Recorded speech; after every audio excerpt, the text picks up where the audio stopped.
Capítulo 15. Havia uma pessoa que, como você sem dúvida acreditará, observava com um interesse mais profundo, embora mais oculto, que o de qualquer outra o progresso de Epi, sob os cuidados do tecelão. Ele não ousava fazer nada que indicasse um interesse mais forte pela filha adotiva de um homem pobre do que o que seria de esperar da generosidade do jovem Squire, dando um presentinho aqui e ali para um velhote simples que era benquisto por todos. Mas dizia a si mesmo que ainda chegaria o dia em que poderia ajudar mais o bem-estar da filha sem causar suspeitas. Enquanto isso não acontecia, será que Godfrey sentiu-se muito inquieto por não poder dar a menina o que era seu de direito? Não posso afirmar que sim. A criança estava sendo bem cuidada e muito provavelmente seria feliz, como a maioria das pessoas humildes, talvez mais feliz do que aquelas criadas no luxo. Aquele famoso anel do conto de fadas, que espetava o dedo do dono quando ele se esquecia do dever e seguia seu desejo, eu me pergunto se espreitou com muita força quando ele saiu para caçar, ou se foi apenas um leve toque. Só chegando a perfurar a carne quando a caçada já terminara, havia muito, e a esperança, dobrando as asas, olhou para trás e se tornou arrependimento.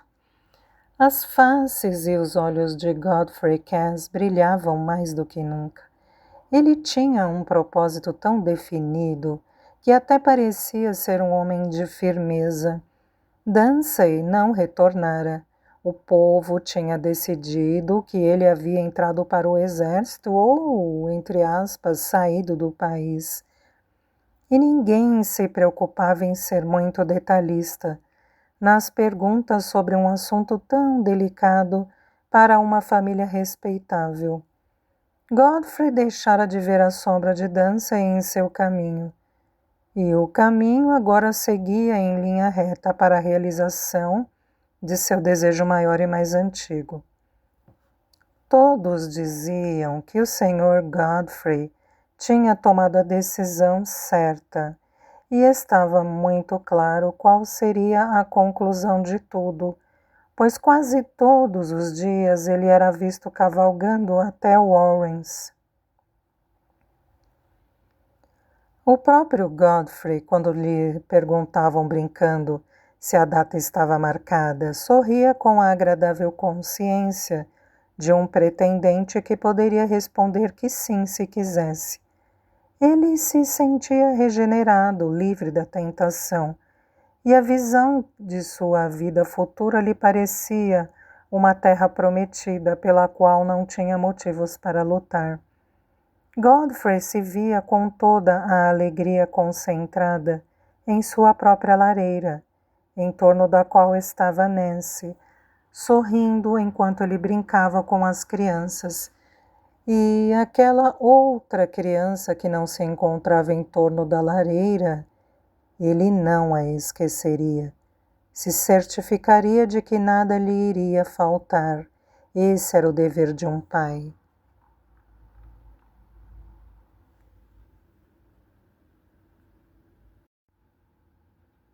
Parte 2, capítulo 16.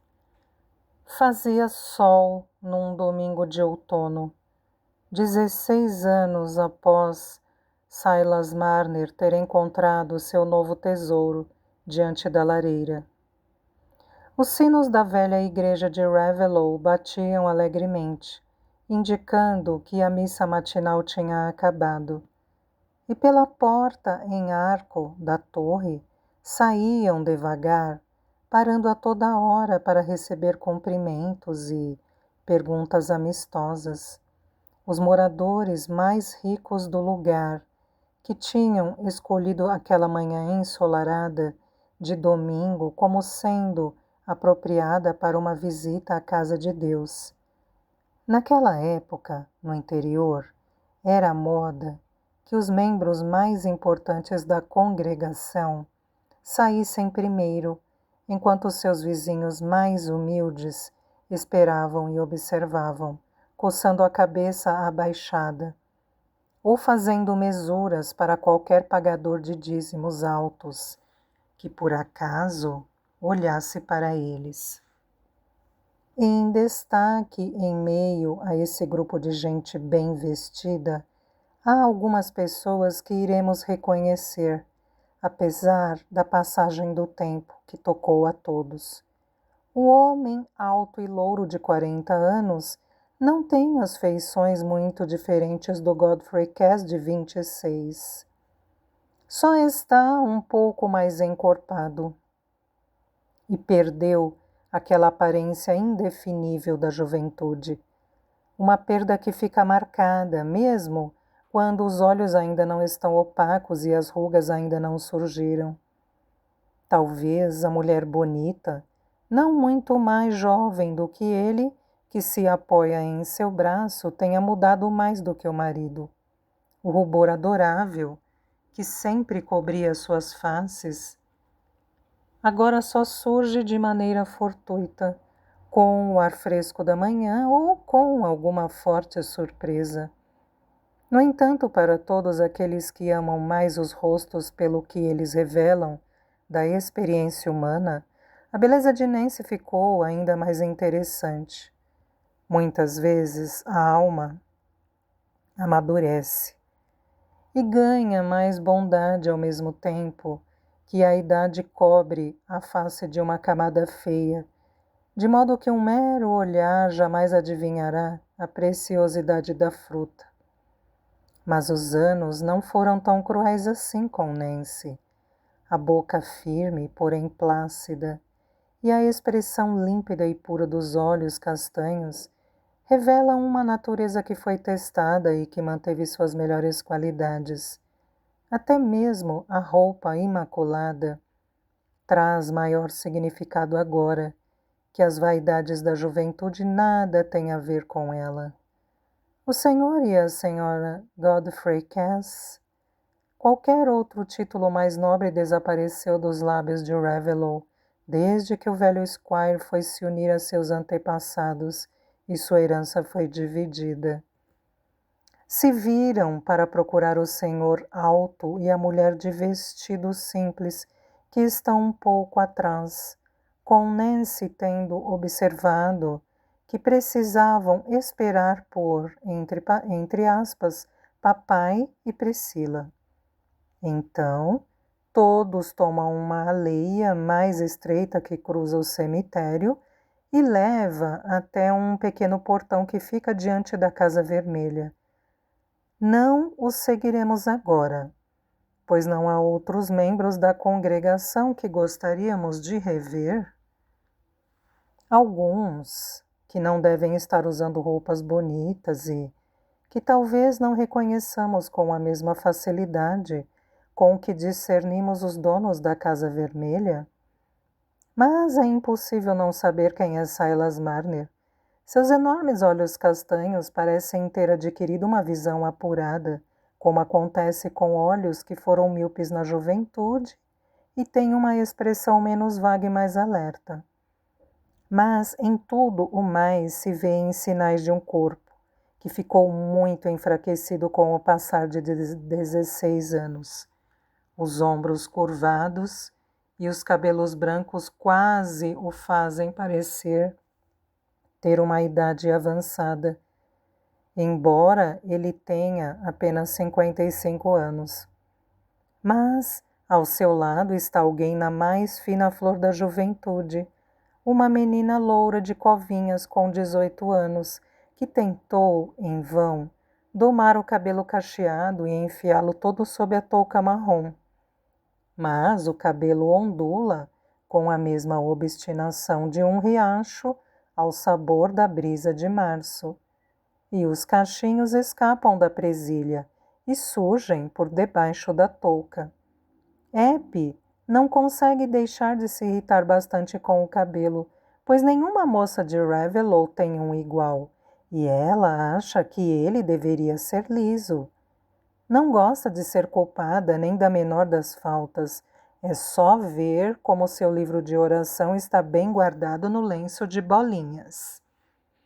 Aquele rapaz bonito usando um terno novo de fustão, que vem logo atrás, não sabe bem o que pensar sobre os cabelos, de maneira geral, quando Epe pergunta a sua opinião. E acha que talvez o cabelo liso seja melhor mesmo, mas não deseja que o dela seja diferente. Epe, sem dúvida, adivinhou que há alguém ali atrás que está pensando nela de forma muito específica e tomando coragem para se postar ao seu lado assim que eles entrarem pela aleia. Se isso não fosse verdade, não estaria com a expressão tão tímida e não faria tanto esforço para não tirar os olhos do pai, Silas, para quem não para de murmurar frases curtas, falando de quem estava e quem não estava na igreja, e de como está bonita aquela tramazeira que se vê por sobre o muro da casa do pastor. Queria que nós tivéssemos um jardinzinho, papai, com margaridas, que nem o da senhora Winthrop, disse Epe quando eles estavam na aleia. Mas dizem que tem de cavar muito e trazer terra fresca. O senhor não ia conseguir, ia, papai? Não quero que o senhor faça de qualquer maneira, pois é um trabalho pesado demais. Consigo sim, filha, se você quiser um jardinzinho. De noite posso ir trazendo um pouquinho de terra, o bastante para um pé ou dois criarem raiz, e de manhã posso remexer um pouco com a pá antes de ir para o tear. Por que não disse antes que queria um jardinzinho? Eu posso cavar para o senhor Marner, disse o rapaz de fustão, que agora estava ao lado de Epe, participando da conversa sem se preocupar com formalidades. Vai ser brincadeira para mim depois de terminar o trabalho. Ou qualquer dia desses, quando eu não tiver muito o que fazer. E posso trazer terra do jardim do Sr. Cass. Ele deixa, sem problema. Ah, Aaron, você está aí? Perguntou Silas. Não tinha percebido. Quando Epi está falando, só vejo o que ela está dizendo. Bem, se puder me ajudar com a terra, o jardim ficará pronto mais rápido. Então, se o senhor não se incomodar, disse Aaron, passo na pedreira esta tarde e a gente vê que pedaço de terra posso usar. Vou acordar 1 hora mais cedo todos os dias para fazer isso. Mas só se você me prometer não se esforçar demais, papai, disse Epi. Eu não devia ter dito nada, acrescentou com uma expressão meio tímida, meio travessa. Mas a senhora Winthrop disse que Aaron não ia se importar e... Como se você precisasse da minha mãe para saber disso, afirmou Aaron. E o senhor Marner sabe também, eu acho. Deve saber que sempre estou pronto para ajudar com qualquer coisa e vai fazer o favor de deixar esse trabalho comigo. Pronto, papai. O senhor só vai mexer no jardim quando estiver mais fácil, disse Epe. Nós dois podemos marcar os canteiros, fazer os buracos e plantar as raízes. Tudo vai ficar muito mais bonito na pedreira, depois que tiver algumas flores lá. Pois eu sempre acho que as flores conseguem ver a gente e saber do que estamos falando. E eu vou plantar um pouco de alecrim, bergamota e tomilho, porque tem um cheiro tão bom. Mas lavanda só dá nos jardins das pessoas mais ricas, eu acho. Isso não é motivo para você não poder plantar, disse Aaron, pois eu posso trazer ramo de qualquer planta. Sou obrigado a cortar um monte quando estou cuidando do jardim e jogo quase todos fora. Tem um canteiro enorme de lavanda na Casa Vermelha, a patroa gosta muito dele. Bom, disse Silas gravemente, só tome cuidado para não ser presumido e pedir qualquer coisa de muita valia na Casa Vermelha. O Sr. Cass sempre nos tratou tão bem. Construiu a parte nova da casa, nos deu as camas e mais um monte de coisas. Não quero incomodar pedindo plantas nem mais nada para ele. Não incomoda nada, disse Aaron. Em tudo que é jardim por aqui se joga muita coisa fora, pois não tem ninguém para usar. É isso que eu penso às vezes. Ninguém ia passar fome se a gente usasse bem a terra. Ninguém ia ficar de barriga vazia. Isso de ficar no jardim faz a gente ficar pensando. Mas tenho de voltar para casa agora ou minha mãe vai ficar preocupada. Venha com ela esta tarde, Aaron, disse Eppie. Não quero combinar nada sobre o jardim sem que ela saiba de tudo, não é, papai? Isso, traga sua mãe se puder, Aaron, disse Silas. Ela sempre sabe dizer alguma coisa para nos ajudar a deixar tudo mais bem feito. Aaron tomou o rumo da aldeia, enquanto Silas e Eppie continuavam pela aldeia solitária e sombreada. Ah, papai, disse a moça quando estavam só os dois agarrando e apertando o braço de Silas e pulando para lhe dar um beijo animado. Meu papai amado, estou tão feliz. Acho que quando tiver um jardinzinho não vou querer mais nada. E sabia que Aaron faria um para a gente, continuou, com um ar travesso e triunfal. Tinha certeza. Você é muito esperta, mocinha, disse Silas com a felicidade plácida de um velho que é amado. Mas vai acabar devendo um favor enorme para Aaron. Não vou nada, disse Eppie rindo e saltitando. Ele gosta. Venha cá, me deixe carregar seu livro de oração. Vai acabar derrubando no chão, pulando deste jeito. Eppie se deu conta de que estava sendo observada, mas apenas por um burrico amistoso que pastava com um tronco amarrado à pata. Um burrico manso que não sentia desdém pelas trivialidades humanas, mas era grato por poder fazer parte delas. Se possível, recebendo carícias no focinho.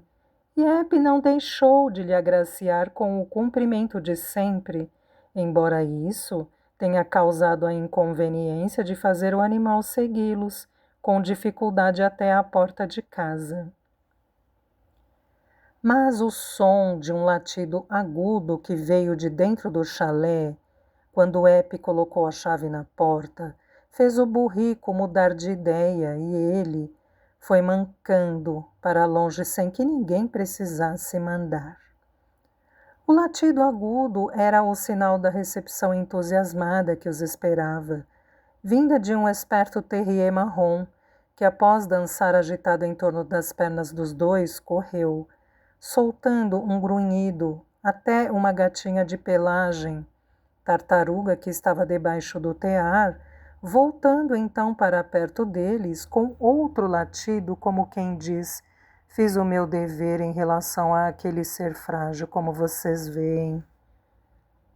Enquanto isso, a mãe da gatinha expunha o peito branco ao sol na janela e olhava em volta com ar sonolento, esperando carícias, embora não fosse se dar ao trabalho de pedir.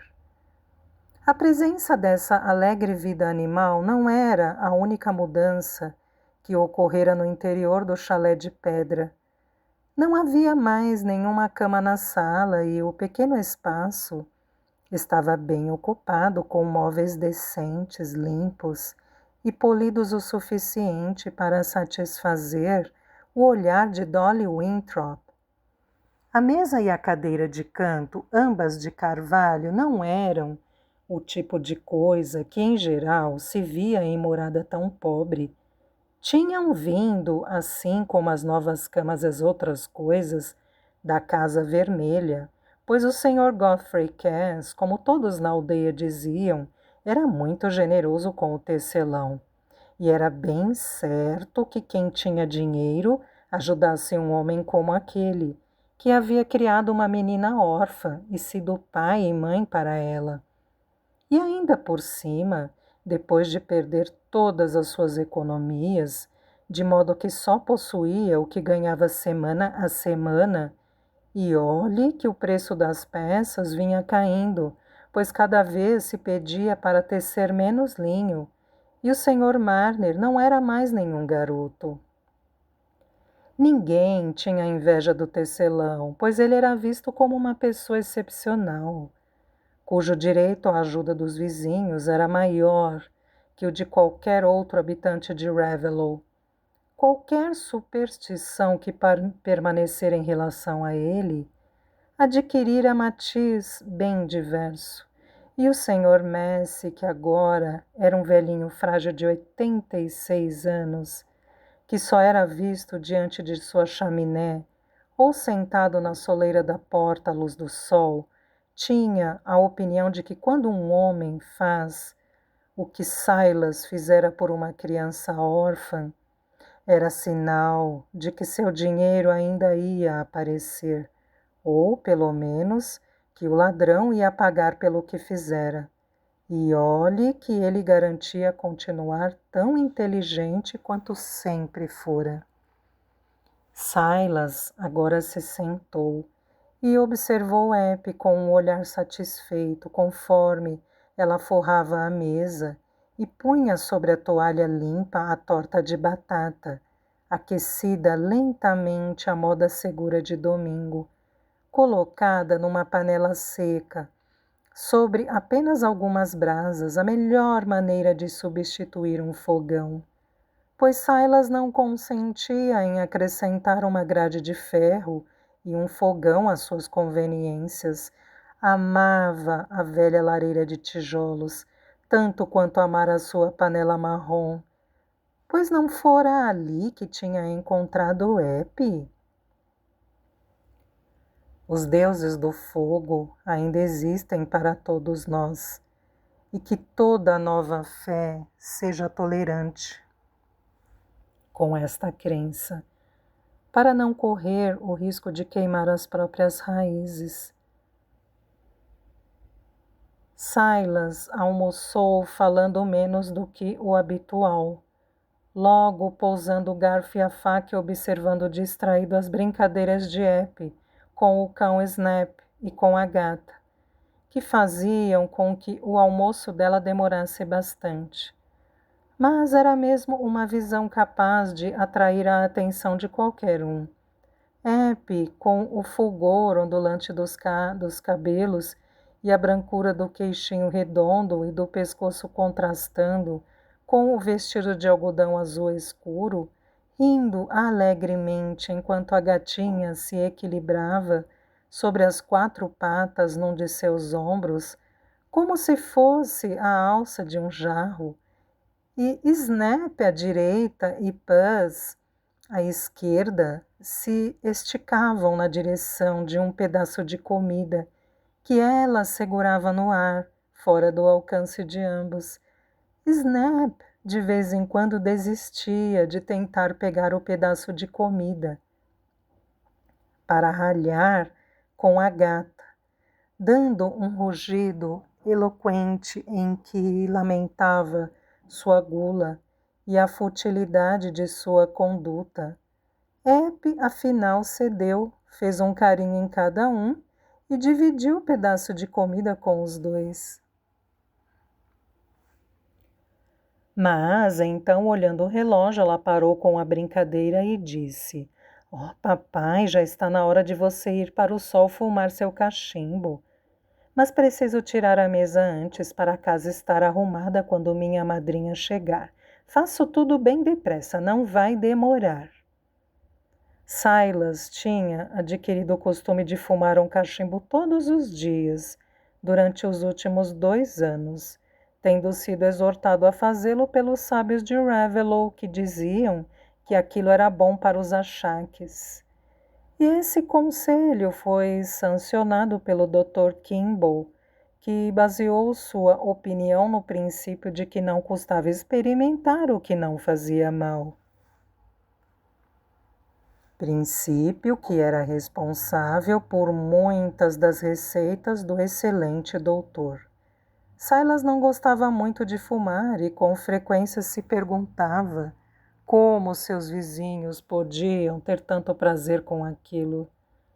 Mas uma espécie de aquiescência humilde em relação ao que era considerado bom se tornara um hábito forte daquela personalidade que desenvolvera desde que tinha encontrado Epp diante da lareira. Fora a isso que sua mente confusa se agarrara no afã de cuidar da jovem vida que lhe fora enviada, surgindo da escuridão na qual seu ouro desaparecera, buscando o que era necessário para Epp, compartilhando do efeito que tudo produzia nela. O próprio Silas havia se apropriado dos costumes e das crenças que eram o molde da vida em Ravelon.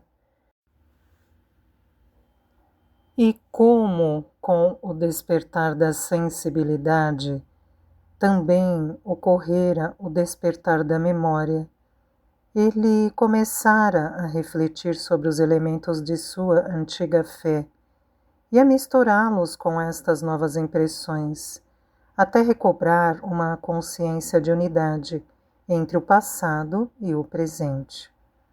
A sensação de bondade reinante e a confiança nos seres humanos, que vem com a paz e a alegria puras, lhe deram a vaga impressão de que ocorrera algum erro, algum engano, que lançara uma sombra sobre tantos anos de sua juventude.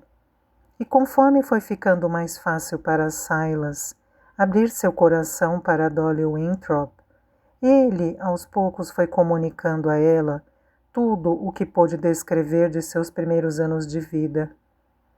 Esta comunicação teve necessariamente de ser um processo lento e difícil, pois os parcos poderes de explicação de Silas não foram ajudados por nenhuma facilidade de interpretação da parte de Dolly, cuja escassa experiência do mundo exterior não lhe esclarecia costumes estranhos, fazendo de cada novidade uma fonte de perplexidade que os fazia empacar a cada passo da narrativa. Foi apenas de fragmento em fragmento, contados entre intervalos que davam a Dolly tempo para pensar no que tinha ouvido, até ganhar alguma familiaridade com os fatos, que Silas afinal chegou ao clímax de sua história triste. O momento de tirar a sorte e o testemunho falso que surgira contra ele. Sendo que isso teve de ser repetido em diversos encontros, sempre em resposta a novas perguntas da parte dela, sobre a natureza desse plano para detectar os culpados e absolver os inocentes. E a sua era a mesma Bíblia? Tem certeza, Sr. Marner? Essa Bíblia lá do seu povo é a mesma que eles têm na igreja e que Epp está usando para aprender a ler? É, disse Silas, a mesma, igualzinha. E eles tiram a sorte na Bíblia. Tiram, sim, acrescentou ele, num tom mais baixo. Mas, Nossa Senhora, disse Dolly com pesar, como se estivesse ouvindo um relato desfavorável do caso de um doente. Ela ficou em silêncio durante alguns minutos, afinal, disse, deve ter gente sabida que entende de tudo isso. O pastor entende, aposto. Mas precisa falar complicado para explicar estas histórias e o povo pobre não consegue perceber. Eu nunca entendo direito o que ouço na igreja, só uns pedacinhos de vez em quando, mas sei que é a palavra de Deus, isso eu sei. O peso que tem na cabeça é esse, Sr. Marner. Se quem está aí em cima tivesse agido certo, não ia deixá-lo ser expulso e chamado de ladrão, apesar de ser inocente. Ah, disse Silas, que àquela altura já entendia a fraseologia de Dolly. Foi isso que me doeu, como se fosse um ferro em brasa, pois ninguém se importava comigo ou acreditava em mim, nem lá em cima e nem aqui embaixo. E aquele que era grudado comigo para mais de 10 anos, desde que a gente era menino e dividia tudo, meu melhor amigo, em quem eu confiava, tinha erguido a mão contra mim e tentado me arruinar. Ah, mas ele não prestava, diacho de bicho ruim, afirmou Dolly. Mas eu estou besta, Sr. Marner. Parece que acordei e não sei se está de noite ou de dia.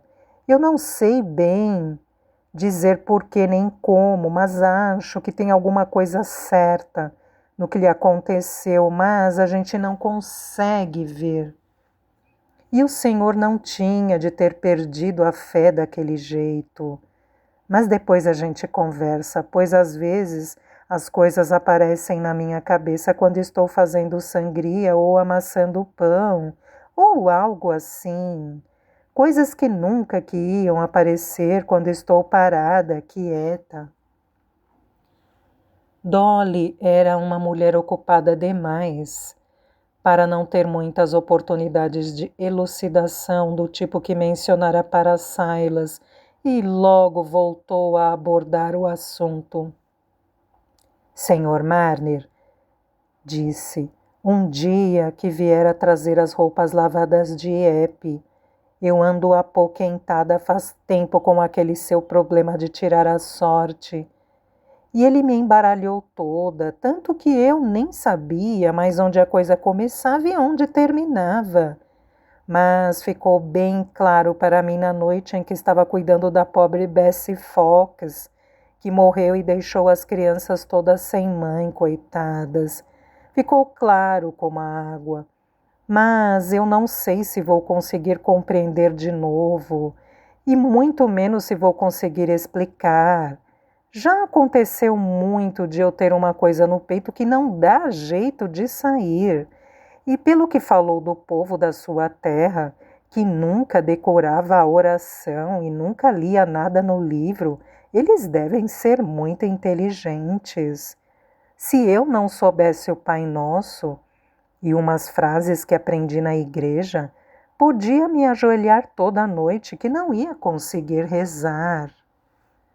Mas quase sempre o que você diz eu entendo, senhora Winthrop, garantiu Silas. Bem, Sr. Marner, o que eu pensei foi o seguinte: não consegui atinar nada dessa história de tirar a sorte e de sair a resposta errada.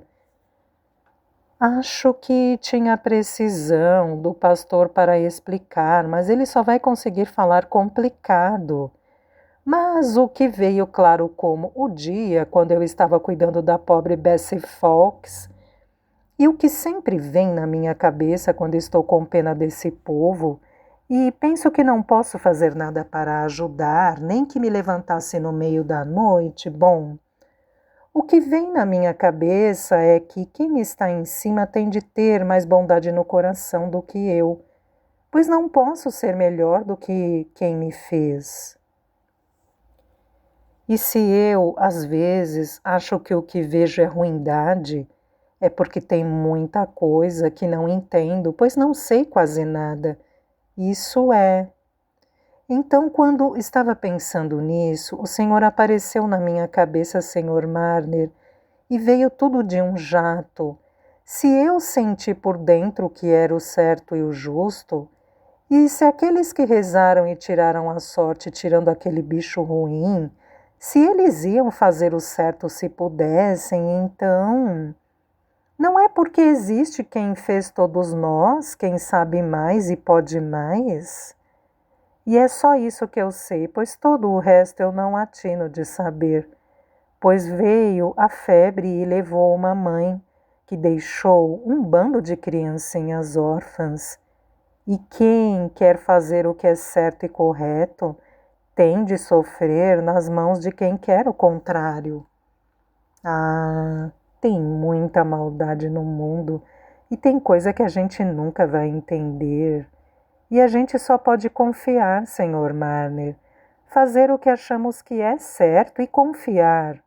Pois, se quem sabe tão pouco consegue ver a bondade, podemos ter certeza de que existe uma bondade maior que a gente não vê. E se o Senhor não tivesse perdido a fé, Senhor Marner, não ia ter fugido do mundo e ficado tão só? Ah, mas ia ser difícil, disse Silas baixinho. Ia ser difícil confiar neles. Ia mesmo, disse Dolly quase arrependida. É mais fácil falar do que fazer, e eu sinto até um pouco de vergonha de ter aberto a boca.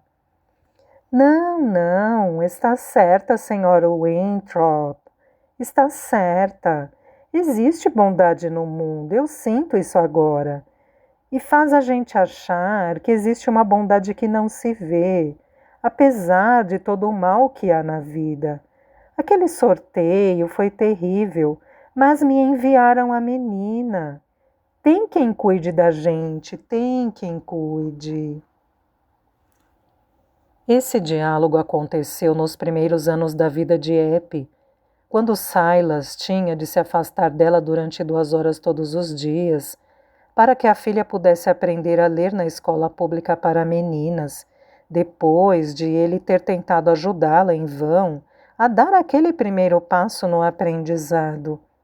Agora que Eppie tinha crescido, Silas muitas vezes, naqueles momentos de desabafo sereno que ocorrem entre pessoas que vivem juntas no mais perfeito amor, começara a conversar sobre o passado com ela também, contando como tinha vivido solitário até alguém mandá-la para ele, pois teria sido impossível para Silas esconder de Eppie que ela não era sua filha de nascença.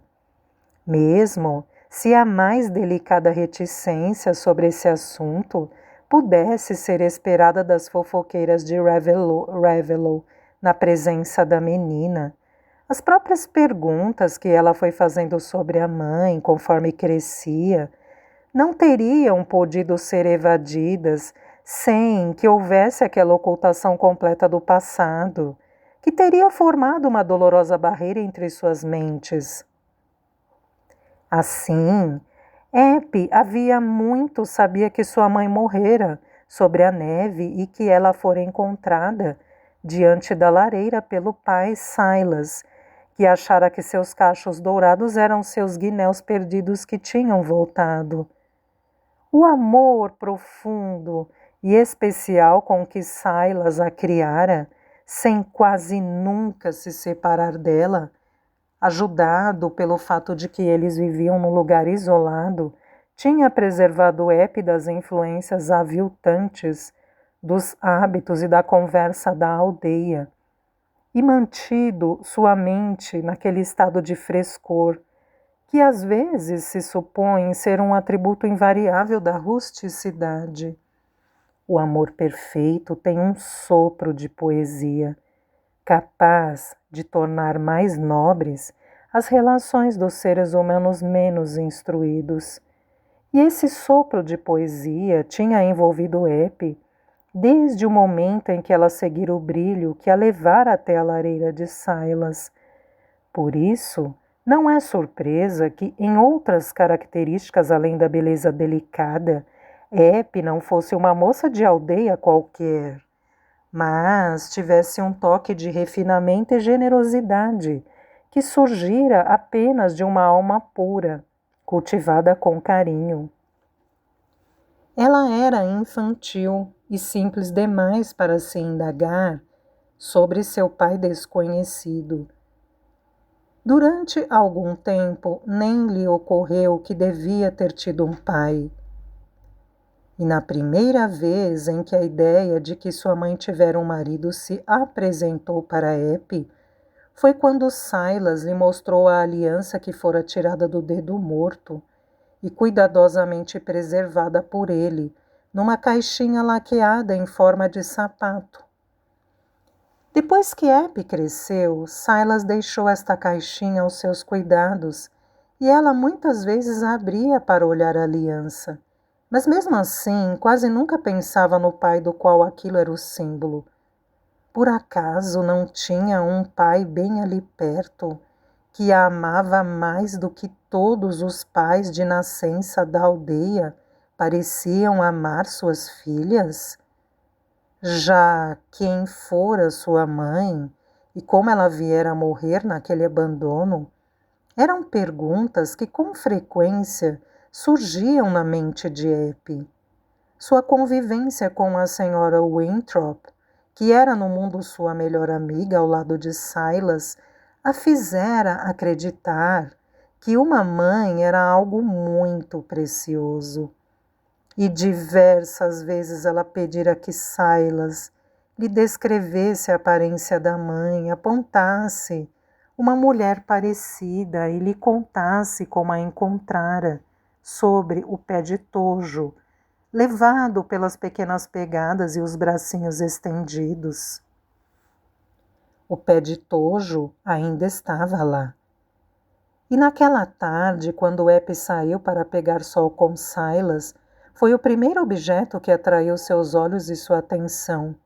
Papai, disse num tom grave e delicado, que às vezes surgia como uma cadência mais lenta em seu ar sempre alegre.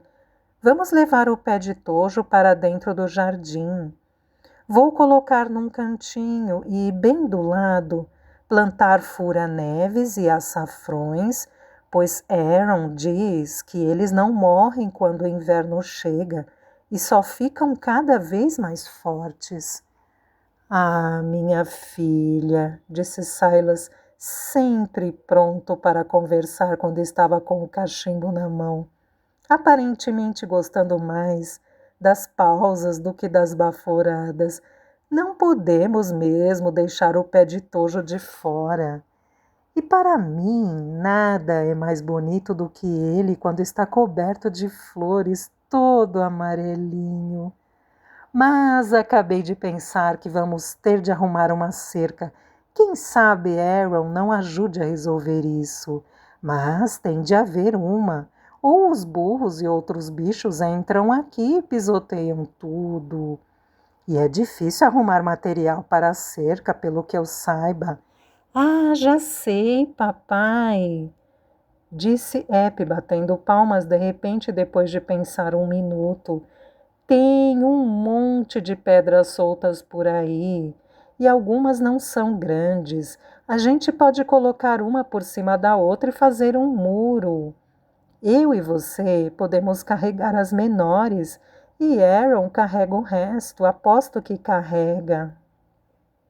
Ah, minha preciosa, disse Silas, não há pedras para dar a volta toda. E esse negócio de carregar não vai dar certo. Você com esses bracinhos não vai conseguir carregar uma pedra maior do que um nabo.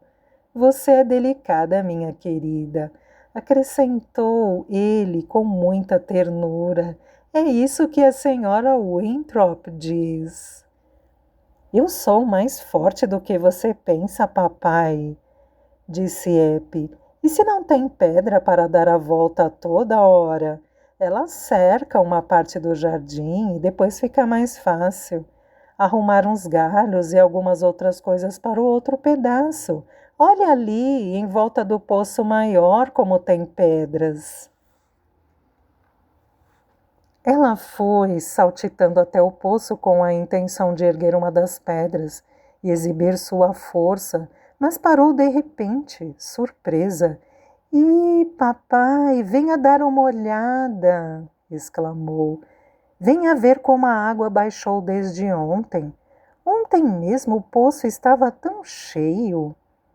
"É mesmo", disse Silas, vindo para perto dela. "Acho que é por causa da drenagem que eles começaram a fazer nos campos do Sr. Osgood, desde a colheita." O capataz disse para mim no outro dia, quando eu passei por eles: Senhor Marner, acho que seu poço vai acabar ficando mais seco que um galho morto. Ele disse que tinha sido o Sr. Godfrey Cass que tinha mandado fazer a drenagem. Ele andou comprando esses campos do Sr. Osgood. Como vai ser estranho ver o velho poço seco, disse Eppie, se virando e se abaixando para pegar uma pedra bem grande. Viu, papai? Consigo carregar esta muito bem, afirmou, dando alguns passos com bastante energia, mas logo deixando a pedra cair. Você é forte que nem um touro, disse Silas, enquanto Eppie sacudia os braços doloridos e ria. Venha, vamos sentar no barranco encostados naquele portão e acabar com esse negócio de carregar peso. Você pode se machucar, minha filha. Ia acabar precisando de alguém para trabalhar no seu lugar. E meu braço já não é mais tão forte. Silas falou a última frase devagar, como se ela tivesse um significado mais profundo. E Eppie, quando eles se sentaram no barranco, se aninhou ao lado dele e, pegando carinhosamente aquele braço, que já não era mais tão forte, pousou-o em seu colo, enquanto Silas dava mais uma baforada obrigatória no cachimbo, que ocupava a outra mão. Um freixo que ficava além da sebe ali atrás os protegia do sol e os cobria de sombras dançarinas. Papai, disse Eppie com muita doçura, quando eles já estavam em silêncio havia algum tempo. Se eu me casar, será que devo usar a aliança da minha mãe? Silas teve um sobressalto quase imperceptível. Embora a pergunta fosse análoga ao que ele estava pensando, no fundo. Então respondeu com muita cautela. Ora, Eppie, você tem pensado nisso? Só nesta última semana, papai, disse Eppie espertamente, desde que Aaron tocou no assunto. E o que foi que ele disse? Perguntou Silas no mesmo tom cuidadoso, como se estivesse ansioso para não demonstrar nenhuma emoção que fosse deixar Eppie infeliz. Disse que queria casar, pois já ia fazer 24 anos e está com bastante trabalho de jardinagem, agora que o Sr. Mott parou de trabalhar. E ele vai 2 vezes por semana na casa do Sr. Cass e uma na do Sr. Osgood, e vai começar a cuidar do jardim do pastor. E com quem que ele quer se casar? Perguntou Silas com um sorriso triste. Ora, comigo, claro, papai, disse Eppie, dando um sorriso de covinhas e beijando o rosto do pai, como se fosse querer se casar com outra pessoa. E você quer se casar com ele, é? Um dia desses, não sei quando. Aaron diz que todo mundo se casa um dia, mas eu disse que isso não era verdade. Falei, olhe só, o papai, ele nunca se casou. Não, minha filha, seu pai era um homem só até mandarem você para ele. Mas você nunca vai ficar só de novo, papai, garantiu Eppie com ternura. Foi isso que Aaron disse. Eu nunca que ia querer tomar você do Sr. Marner, Eppie.